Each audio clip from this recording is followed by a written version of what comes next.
So, I like the idea of also the theme of motherhood. I don't know about you, but, and I've maybe used the same example before, and maybe you who are moms recognize this, I don't know, but I know in my own family, we were a large family, we are a large family, but growing up you got a little bit more a sense of how things work as children and as teenagers. My dad was always kind of prim and proper and kind of, how do you say, resilient, kind of tough, kind of, you know. And when he came home from work, he'd sit in the living room and open the paper. Don't bother me. And read the paper. And Mother is in the kitchen. And everybody in our family, there's 11 of us. And we're all pretty close together. So there's always a group in the kitchen having a turn, either setting the table or clearing the table or peeling the potatoes or getting the dishes. I mean, everybody had a job to do. But we're in the kitchen. Dad's in the living room. And I remember as a teenager, I wanted my driver's license so bad. And I mentioned it at the dinner table one time when I was, I think, about 16. I'd like to get my driver's license. No, you don't even. My dad responded pretty quickly. We were a one-car family. He took the car to work, and no, teenagers don't need driver's license, Oh my! So I was in, grade 12, and I went to my mom. I want to be able to drive to my grad and take my girlfriend in the car. Not on the bus. So we talked around the kitchen table.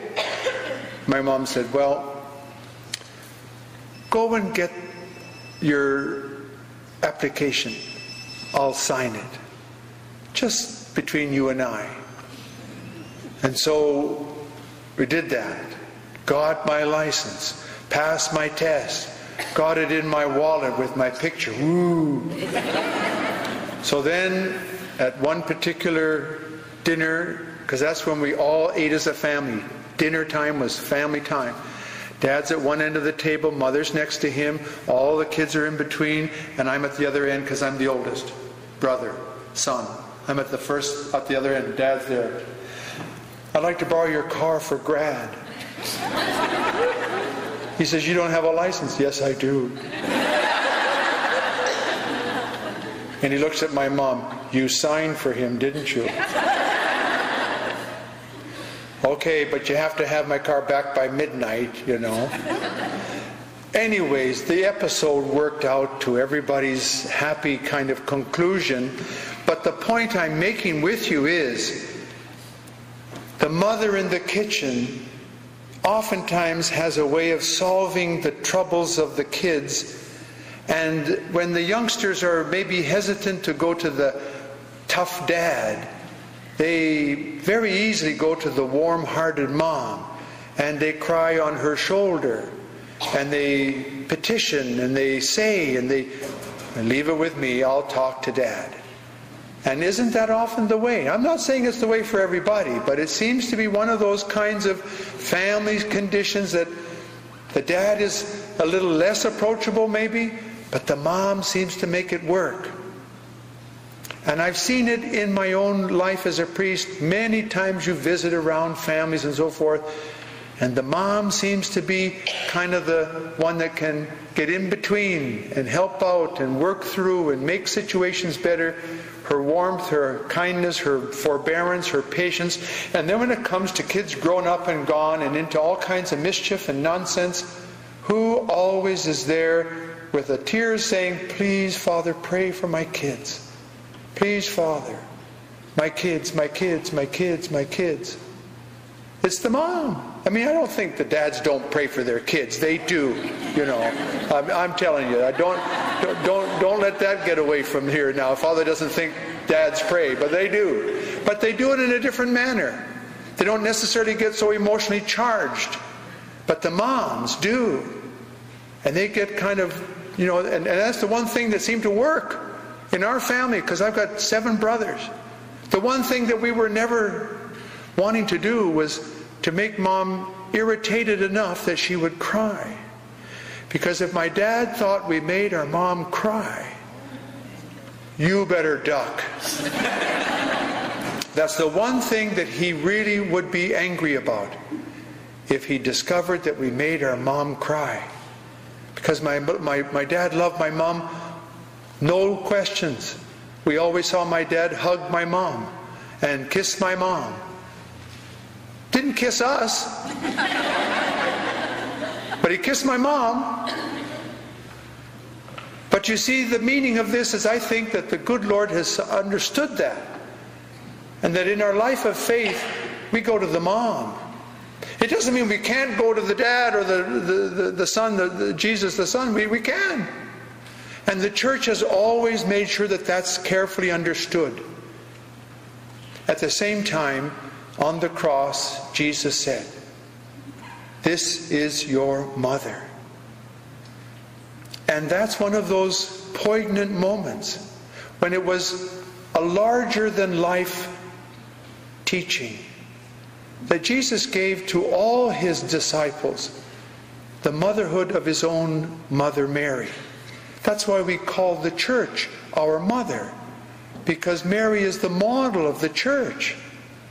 And she's the model for the love that Jesus has for her, he has for us.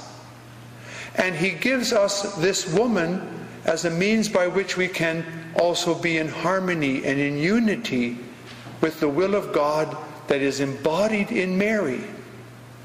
So, she is ours. We've always said as Catholics, and as people of faith anywhere, everywhere, we have 2 moms. Our physical mom and our spiritual mom. Mary's the spiritual one. She's been given to us by the Lord because we are brothers and sisters in the Lord by virtue of our baptismal faith. So his mom becomes our mom. And isn't it fair enough to kind of suggest that our moms want what's best for us? And so we are easily drawn into the heart and into the embrace of Mary. Now, this piece called the Rosary, let me just make a few remarks about that. I think sometimes baby and bathwater got mixed up. And there was a time in the church when the language of the church was not necessarily understood by everybody, and the Latin was often used as a very, a language for the whole universality of the church and the liturgy. But at the same time, lots of the local people in the pew were not accustomed to it, nor did they know it to speak it or to understand it carefully. And yet the church at the altar was using that language nonetheless. So what seemed to kind of catch? Devotion seemed to catch. And people could be seen praying the Rosary easily whenever they came to the church, and with the statuary and the pictures and the paintings and the stained glass windows calling to mind all these episodes of the life of Jesus, people could be seen easily visiting around like we do the stations or the saying of the different mysteries of the Rosary. But by the same token, the irritation of some priest was, I'm saying Mass here, and I see you down there going, Hail Mary, full of grace, Lord, Hail Mary, full of grace. And all of a sudden there's a bit of an eruption. Something's got to give. And so in some ways the Rosary got put aside, so that the congregation coming for Mass, now being able to celebrate it in the vernacular, in the language of the people, now we can understand in dialogue. And the idea that the Rosary sometimes got sort of pushed aside. Some people thought, well, we don't believe in it anymore, or we're not supposed to use it anymore. I remember somebody coming from another part of the world, and they came to my parish at St. Matthew's when we were in the gym. And in the gym, you have this huge, big building empty of anything at all except basketball hoops. But we put chairs, and we put portable altar and portable tabernacle. And I'm thinking, how can we get people to be a little bit more spiritually oriented? And how can we get the kids to kind of settle? Let's start saying the rosary before Mass. And that'll kind of, as people come into this gymnasium place, it'll be a prayerful kind of atmosphere. We have no pictures on the wall. We have hardly anything at all that kind of is sacramental, like we do in this church, beautifully appointed with all the sacramentals of the stations and the statuary and candles and you name it, all kinds of sacramentality kind of things. So in the gymnasium church, we started saying the rosary before Mass. Somebody came into the sacristy and said, I can't believe it. You're saying the rosary before Mass? I said, yes. Well, in our church back there, we were forbidden. Oh my.